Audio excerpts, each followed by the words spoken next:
Okay, it's my pleasure to introduce our next speaker, Bayan Bruss, who I think now, at this point, we're going to sort of go from a high level to a very applied machine learning level of a talk. Bayan is a senior machine learning engineer at the Center for Machine Learning at Capital One. He leads research that's very much focused on threat and fraud detection at a, would you say, a ludicrous scale? Yeah, that would be the idea. And with a unique focus, I think you'll find that Bayan has sort of a specialty in natural language processing as applies to the cyber domain. So let's welcome Bayan Bruss. So somewhere in that process of me bringing my screens down to one screen, my slides disappeared. Let me just grab those back. There we go. All right, thank you. Thanks, Hiram. Very exciting to be here. It was a good introduction, and I think it's useful to note about me that I don't have a background specifically in cybersecurity, more broadly in machine learning and with a focus in NLP. And so if you have specific questions about the cybersecurity aspect of this, we can take that offline, and I can also connect you with some of the cybersecurity people I've been working with on this research. So I'm going to tell you a little bit about a neat little project that we're doing to come up with a good representation of malicious code so that we can do efficient clustering and classification with that. But before I do that, I just wanted to quickly introduce why somebody from a credit card company and a bank is here talking to you about applied machine learning in cybersecurity. So Capital One has, over the last decade, put a lot of energy towards transforming itself into a leading digital bank. As part of that, in the last 2 years, they've stood up the Center for Machine Learning. That Center for Machine Learning has specifically focused on applying machine learning to a variety of problems across fraud, anti-money laundering, credit, and cybersecurity being one of them. Within that, we have this applied research group, and the applied research group is more narrowly focused on looking at some of the stuff that's coming out of academia and then other industry research labs and applying them specifically to applications in financial services or common applications to banks more generally. So this problem statement is probably not new to the cybersecurity practitioners in the room. There's a lot of quote unquote new malware out there all the time, 6 new specimens per second, about 325 reported breaches in 2017, so this is obviously a big problem for a lot of institutions. But this actually belies a more technical problem, which is these new specimens are often classified as new because they are variants on existing malware or combinations of some older functionality. They're not, truly novel, but we have this need to identify whether or not a piece of malware is similar to existing malware and what functionality is known about that. But that's very difficult to do when it's constantly evolving and there's lots of small changes to the malware. At the same time, as you all know, the scale and latency requirements leave little room for you to do what you would traditionally do, which is actually take it apart and look at a fine-grained detail of exactly what functionality is inside the malware. And so we have this problem. We have a lot of data, and we have, as you mentioned, non-stationary data. So how do we come up with a solution that's fast, it's scalable, and it can compare observed malware that is robust to small changes in obfuscation? As we all know, the traditional methods for signature matching and static analysis are pretty easy to get around with small changes. I think we've seen research last year that showed that you could actually use machine learning to generate those small changes in a way to get around most classifiers. And then obfuscation is a very common technique for getting around dynamic analysis. And then, as I mentioned, reverse engineering is very slow. So that brings us to our approach that we took for this research, which is using a neural embedding model to learn representations of opcodes and operands in disassembled binaries based on their usage patterns across large corpus of binaries. And so just to step back and unpack that a little bit, why did we think that this would be an interesting approach? I come from an NLP background. In an NLP, you have characters that make up words. You have words that make up documents, and then you have corpora of documents, so large collections of documents. the relationship between words and characters, or as we all know, characters make up words. And similarly, the order of words in a document is what gives the meaning to that document. If you just had a jumble of words in a document, it would be completely meaningless to you. However, typically, when you get to the level of a large collection of documents, the order is pretty much, it can be random. And so if you think about this, as we were looking at this problem, we said, okay, maybe if we start to think about malware from this paradigm, there is an easy, or an interesting, not easy, an interesting way to start representing it using the same principles as natural language. And so within a given malware binary, you have the actual codes. Each code inside of a function, that order matters, the order that it appears in matters, and then specifically across lines, you have your different commands, and then the order of the lines in the function matter. But then when you get up to the level of the binary, especially when you're disassembling it, it doesn't actually matter anymore. So you have kind of a similar paradigm of unstructured but order dependent problems. And so how did we actually tackle this problem? So we take, here's an example of disassembled binaries. Inside on the left, you have malware, one malware, and then you have another one on the right, and then you have the actual lines in each of the functions. And so the first thing you want to do is, and this was probably the case in any natural language processing task, is you want to tokenize. And how you tokenize becomes very important for the rest of your research. And so in this case, we tokenize, basically we split up the opcodes and the operands. We keep the lines as a single element, and we fix the length of the lines, so you have to pad. As you can see on each of these, there's padding after each one. That fixing the length of the line is something we decided to do. It makes it easier to actually compute this, and I'll show you why that makes it easier. There's not a whole lot of variance in the length of the lines. They typically comprise of anywhere from 5 to 7 codes. And so when you actually want to come up with these vector representations, I'll just quickly dive into how it's done in natural language. How many people here, just a quick poll of the room, how many people here are familiar with neural embedding models? The common ones are like Worm2Vec and Glove. Okay, so about 50%. You understand the general gist of it, so I won't spend too much time. But the basic idea is that in an unstructured text, the goal is to predict the words around a given word. And so in this particular case, the goal of the model would be to take the word the and predict the words quick and brown because they occur within some window of that given word. And then similarly, the goal of the model for quick is then to predict the and brown fox, etc. We've probably all seen this in the tutorial. But the ultimate thing that you need in order to train this model are these things on the right. And how you define that in language is fairly straightforward. How you define that in the case of a malware binary is a little bit more complex. And so, like I said, the goal here is to have pairs of words and similar words, or words that appear within a window. And so how did we do that? Well, we said, okay, take a line from inside of a function as the first observation in your training pair. So that would be this one, the push EBX, and then a lot of padding because it's a short line. And then grab the other lines that occur near it in that particular function. So the line before it occurs near it, and the line afterwards occurs near it. You can expand that window or contract that window. It could be 5 lines, up to 5 lines before and 5 lines after. That's kind of something that you tune when you do the modeling. But the idea is that we think that there is a semantic relationship between a line and the lines that appears frequently around. But keep in mind, we're still down at the level of the codes themselves. So you do this within each function. You no longer care about the kind of boundaries of a binary. You can group all of your functions together because, as we said, the order inside of a binary doesn't matter. It's really inside the function that you care about. So you can just grab these functions and then pull out specific lines and then look around them and then get their neighboring positive samples.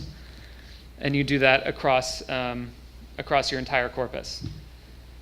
And then once you have the observation plus the positive sample, you actually have to turn it into something that's trainable. And so the way that a neural embedding model works is you essentially have a giant lookup table corresponding to the things that you want to embed. In this case, it's the codes themselves. You initialize that giant embedding table with some random set of vectors across some arbitrary number of dimensions. It can be anywhere from 75 to 3,000. That's also another hyperparameter that you want to learn.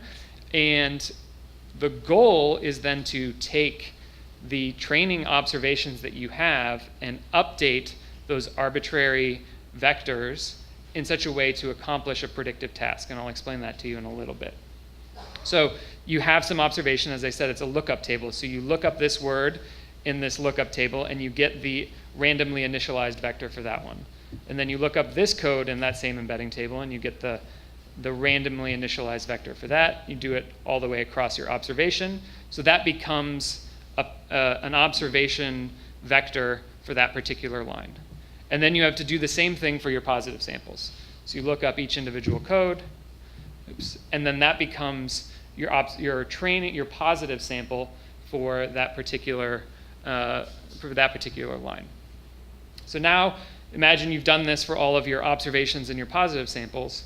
Now, what is it actually learning? Well, the goal of these models is to discriminate between lines that occur close to each other inside of a binary from lines that don't occur close to each other. 10 minutes. Okay. So we have negative sampling. So the goal of the negative sampling is to then go and grab lines in other functions and other binaries, and those become the things that you want to discriminate against. So they can also come from the same other one, but as long as they don't co-occur with that particular line, it's meaningful. And so then this what actually boils down to is a very simple model. When you look at it, what it boils down to is a logistic regression model. The weights are the vectors that you've created for each of the lines, and the model is trying to discriminate between those positive samples, so those things where we know they occur close to one another, and those negative samples were the ones that come from other binaries or other functions. And what it does, as it does this over large samples of data, over very large corpora, is it starts to move opcodes and operands that function in similar ways closer to one another, and the ones that appear and function in different ways further away from each other. And so the way it computes similarity, I should mention, is see here we have the similarity. It can either be a cosine similarity or an inner product. But you're basically multiplying those two vectors together with an inner product. And so that brings us back to what are we trying to do here? So now we have these embedded function lines inside of functions. And what that allows us to do with this, first, just as a gut check, I can't even see this, so I imagine the people in the back can't see this, but if we were to look at this closely, which you can't do, you can see up in the top left corner are all the opcodes. So it's figured out, okay, these are all the opcodes. They cluster together because they function in similar ways inside of these lines. The top right corner are the common operands. And then what you see those really long things there on the bottom. A lot of those are strings or other idiosyncrasies of the specific file. So it's kind of segmented out. What is common opcodes and operands, and then other just kind of noise that we weren't able to clean up in our original one. So it's actually a really nice gut check. I mean, you can't really do much with this, but it's a good gut check that this is learning the right patterns inside of these files. There's still some remaining challenges, because now you just have codes that have been replaced with small vectors. So, and that's not particularly useful on its own, because each function within a file has a variable number of lines. So how do you compare functions to one another if one function has 75 lines and the other one has 96 lines? So we still have this unstructured data text problem. In addition to that, each file has a variable number of functions. And so we have this problem of, okay, how do you compare files to one another? So we've kind of built this foundational layer of meaning inside the codes, but there's still a lot of work to be done, and I wish I could tell you that we've solved all these problems, but this is really just the beginning. But what you can start to do is you can start to do unsupervised function grouping. So there are clustering methods that can cluster variable size bags of vectors A good example of this is like a Wasserstein distance. And so then you can start to move similar functions close to one another across your entire corpus. Another thing, and the big challenge I think that everybody ultimately wants, is how to get up to a binary level representation. The challenge, like I said, is that you have so much variability inside the code that you have to, in some way, reduce the dimensionality and flatten it down to the same problem. So one way you can do this in the NLP world, there's this concept of sentence embeddings. A sentence embedding, one of the baseline ways that you do a sentence embedding is essentially this. You take all of your lines inside of a function and you average them, right? You take the vector representation of each line and you average it up. And then you do that for each of your functions. And so you have all these averages of lines. So this goes from some variable number on the left down to some fixed number, 1 per function. And then you take all of your now single function representations, which are those averages, and you compute the PCA of that. So that then reduces your dimensionality further, and then you subtract the first principal component from all of those averages. And so what that's doing, if any of you are familiar with principal component analysis, is essentially removing from those averages the kind of trajectory that is most common to all of them, and making each one as unique as it can be. So removing that common level of variance from each of those. And so now you have a function level representation that is similar, and so now you have to figure out, okay, now if my binary has 20 functions and this other binary has 18 functions, how do I compare those two binaries? And so then you can again take an average. You could do this PCA process again, and you can get down to a level of binary representation. One of the problems with this, and anybody who's worked with this kind of data, is that every time you do this reduction, you lose a little bit of information, right? You lose something unique to that particular malware or that particular function. And so you're trading off that kind of specificity for something that allows you to compare. It's important for me to note that there was somebody else who's also been working on something very similar to this, Rob Brandon. He has a very interesting model. You can look up his dissertation, Vector Space Representation of Executable Code. The way that he approached this is using a character RNN of individual bytes. So essentially, given a byte, predict the next one. And then once you've done that over large data sets, then you can remove the vector representation from inside of your character RNN. It's a similar approach, or kind of a similar objective, different approach, but it's a very nifty set of research that he's done, so I recommend you taking a look at it. Ultimately, you can start to group malware together. And so here we have 3 different types of malware. As I said, you've kind of collapsed them into a single vector for each one, and that allows you to do this kind of grouping. And these types of groupings, they tend to be very, very fast. The quality, as you can see, is still not there. There's some discrimination between the locker, but all the rest of them kind of a little bit more sparse. And so that's probably with the fact that we were doing these averages, we're losing some of the specificity of each of the individual binaries. So in the future, where can we go with this? Possible techniques, sentence embeddings, stacked RNN autoencoders. I don't think I have enough time to go into specifically what each of those means, but I'm happy to talk to you about those. And really where we want to go is to be able to test whether this is robust to code variations and obfuscations, and then also compare it to dynamic analysis to see if the functionality is captured by the semantics.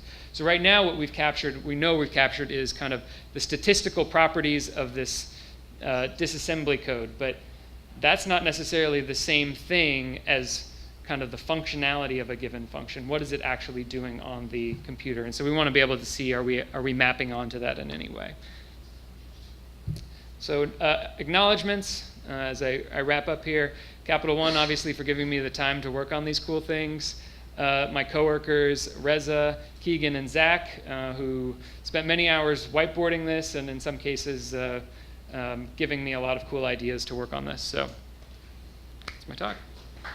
Let's thank our speaker. I think there are a number of questions. I have my own. Let's go ahead. Peter, you mind?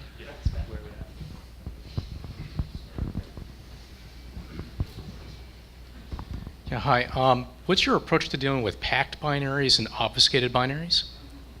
That's a good question. I didn't actually have to approach that. I was given the disassembled code myself. So I can ask the person who provided that to me if that's interesting too. But I believe there are standard techniques coming around them. There's probably a huge amount of debate as to how standard and how well they worked. I'm not very familiar with that field.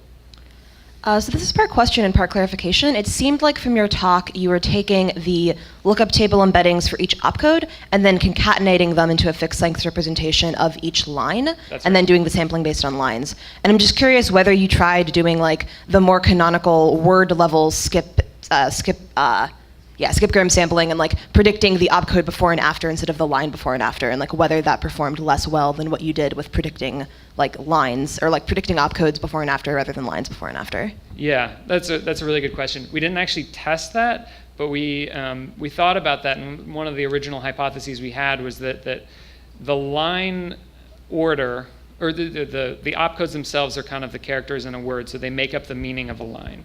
Right, in the same way, like an individual opcode is not going to have a whole lot of meaning unto itself, but a combination of them create this functional unit that is ultimately meaningful, and that's why we did that in such a way. And then the lines are more like words, so you have to have a set of opcodes.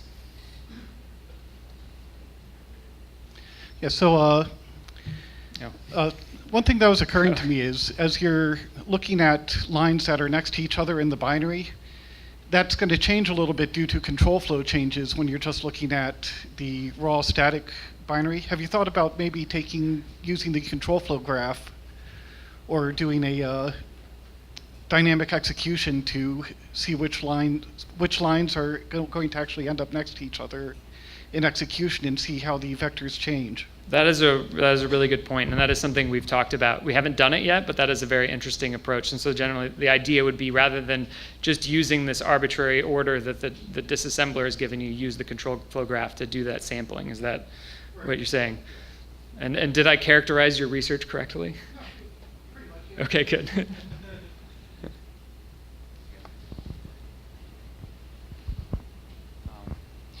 So thanks, very interesting talk. Well, I'm not an expert in NLP, and I'm probably wrong with my assumptions. But I see that your analysis implies kind of lots of linearity. So it's like linear, and then PCA and all that.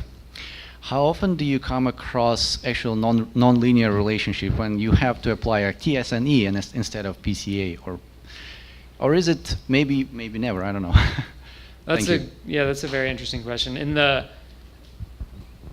In the language world, in the neural embedding models, they typically all boil down to these small linear relationships between things. And the reason why they do that is because when you're talking about the scale of the English language, which has 500,000 unique words, modeling the nonlinearities between every single word becomes exponentially large in terms of problems. So out of kind of convenience and the ability to scale, that assumption has been made. There were models maybe a decade ago that tried to do that in a more to capture those nonlinearities in a more robust manner. They were never able to scale to the size of corpus of, say, GigaWord or Google News corpus, because the amount of free parameters that you have to learn is overwhelming. Hey, thanks. What methodologies did you use to determine the boundaries of the functions in your source data set? That's another good question for the person who gave me the data set.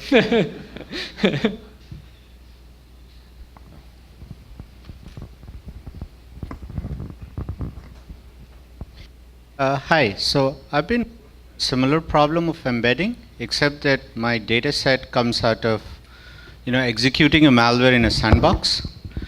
And one sort of philosophical problem I have with all these embedding approaches when I look at NLP is that there are a lot of hyperparameters, and when I look at the NLP literature, the way people measure the quality of embedding is to say, can I answer some questions? Like, I give you England and London, and I ask you Paris, and you should tell me France, something, right?